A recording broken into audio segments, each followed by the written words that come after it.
Ciao amici e amiche del segno dei gemelli, io sono Angela e questo è Exoteric World ed è così che mi trovate sui social.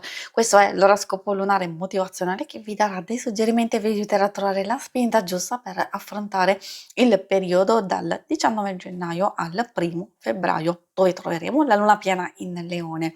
Vi ricordo che è un'assisa generica, prendete solo ciò che vi risuona di più e se volete potete integrarla col vostro segno lunare.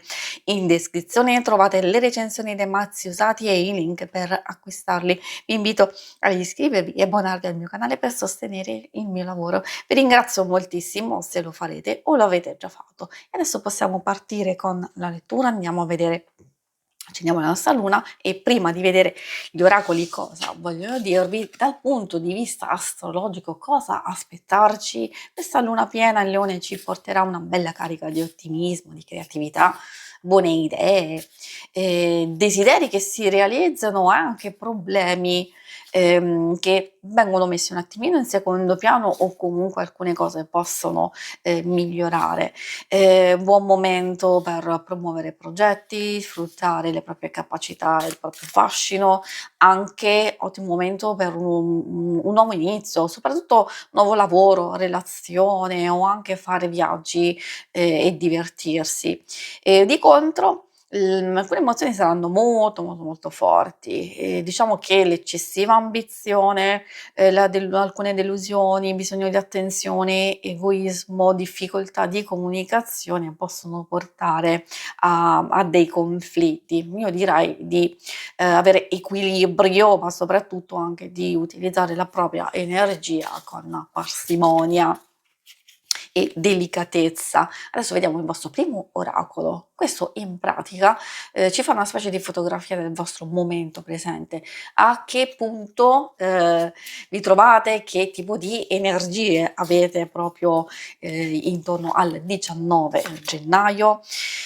Sangue sulla luna, effettivamente le energie con questa carta sono fortissime. L'abbiamo visto anche all'inizio parlando proprio delle energie a livello astrologico pro e contro, e questa effettivamente ci avverte di procedere con cautela, perché possono esserci dei conflitti, delle difficoltà, dei contrasti o comunque delle tensioni e quindi in qualche modo bisogna cercare subito, proprio all'inizio di questo periodo, di cercare di limitare alcune influenze negative, magari soprattutto andando a soppesare per bene le parole e di favorire diciamo un tipo di apertura, di socializzazione, di comunicazione, è vero, sincera, assolutamente sì, però di non eccedere o comunque di non scambiare la sincerità, la verità per un qualcosa che deve essere assolutamente detto a tutti i costi. Anche io direi molto importante la comunicazione, come si dicono le varie cose, e questa carta ci pone un po' l'attenzione su queste cose, anche di in realtà ci possono essere delle conoscenze, qualcosa di interessante, quindi creare protezione sia per voi stessi sia anche per le persone più care. Poi abbiamo la luna dell'unicorno, ci fa capire che innanzitutto è una carta abbastanza positiva perché ci parla di speranza e di calma, quindi è solo un inizio, una fase un po' turbolenta, quindi proprio a partire dal 19 gennaio, ma vedremo che in seguito si riuscirà a trovare maggior serenità e maggior calma, perché probabilmente c'è bisogno proprio di utilizzare al meglio le vostre capacità e il vostro stesso potere. Quindi come farlo? E questa carta ci dice effettivamente che il modo migliore è avere un approccio delicato, dolce, di entrare nella nostra mente, col nostro cuore e dirci che tutto è possibile. Allora vedrete che man mano ci si avvicinerà sempre di più al proprio obiettivo, seppur lentamente, non ha importanza, ma bisogna farlo con tatto, con cautela. Magari ecco, con questa carta in realtà c'è anche una specie di suggerimento di utilizzare, se lo desiderate, se lo volete, i cristalli con il loro potere, la loro energia, e anche la meditazione. In alcune circostanze potrebbe far bene ed essere utile. Abbiamo la metamorfosi, probabilmente tutto questo percorso deve giungere a qualcosa, e con questa carta ci fa capire che c'è bisogno di trasformazione, di cambiamento, soprattutto a livello profondo. Quando ci si sente in trappola, qualcosa è bloccato, c'è insoddisfazione, quindi c'è qualcosa che non va, allora vuol dire che necessita di questo cambiamento. Un cambiamento non deve essere solo superficiale, non è che magari non ci sentiamo bene con noi stessi, cambiamo vestito, per dire, per farvi un esempio, e allora il gioco è fatto. Vuol dire che invece quella è una manifestazione di un disagio che potrebbe essere molto più profondo. Quindi secondo me questa carta vi sta suggerendo di favorire la rinascita e di attuare una trasformazione molto molto importante, che di solito quando si passa un qualcosa di difficile, di complesso, magari in un ambito della vostra vita, vuol dire che c'è un qualcosa che vi farà diventare molto più saggi e molto più forti, e quel dolore, quella difficoltà deve essere superata, non messa sotto da qualche parte, non sviata, ma totalmente affrontata, proprio per essere superata del tutto, perché altrimenti le cose poi si ripresentano, e questo magari voi lo sapete benissimo. Ditemi magari nei commenti cosa ne pensate di questo pensiero. E adesso procediamo con l'oracolo dello sciamano.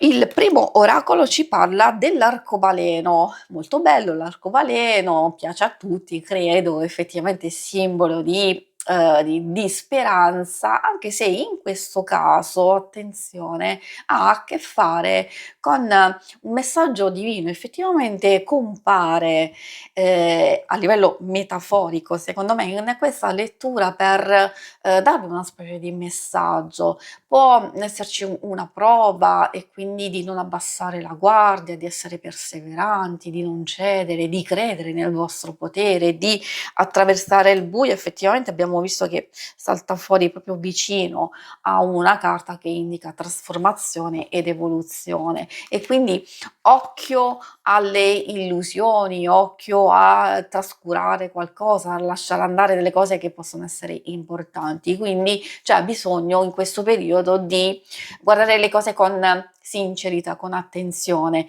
e fare chiarezza,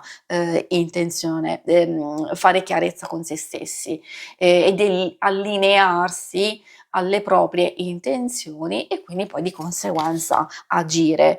Poi troviamo l'aquila, molto bella, a parte molto bello come come animale in sé per sé, il suo messaggio si riferisce ai nuovi inizi, e quando ci si mette nelle condizioni di iniziare un qualcosa, bisogna guardare, avere un ottimo approccio, chiarezza, abbiamo visto, e quindi avere un quadro di insieme. Osservate i dettagli, accogliete solo le opportunità. Dove c'è un ostacolo vuol dire che forse non è quello il vostro percorso, o quantomeno bisogna cercare di capire quello che si va ad affrontare, e poi di dare priorità alle cose più importanti, di scegliere le proprie sfide. Cioè, se c'è un qualcosa che si sta trascurando da tanto tanto tempo, allora magari altri problemini devono essere messi da parte, e ci si deve concentrare su quello che è prioritario. Poi infine l'altro messaggio arriva dalla carta dell'amato. È vero, l'amato fa riferimento a tutto ciò che amiamo, tutto ciò che è importante, per noi. Quindi parla di accoglienza, di connessione, di, donarsi all'altro o a un, progetto importante, a un proposito, quindi di creare quel legame profondo che vi darà la possibilità di comprendere, di capire sia le vostre stesse emozioni, cosa si muove intorno a voi. Quindi in realtà può trattarsi sia di una relazione, non solo amorosa, familiare, di amicizia, che merita il suo sguardo più attento, diciamo più preciso, maggiore comprensione, però a volte potrebbe essere anche la relazione con noi stessi o, come vi dicevo, proprio un proposito o qualcosa a livello, pratico, magari anche del vostro lavoro. Si conclude qui la lettura, vi ringrazio per avermi seguito. Se volete, in alto a destra trovate il logo per iscrivervi al canale, mentre in basso trovate le schermate per vedere il vostro oroscopo mensile e quello settimanale. Alla prossima, vi auguro una buona luna. Ciao!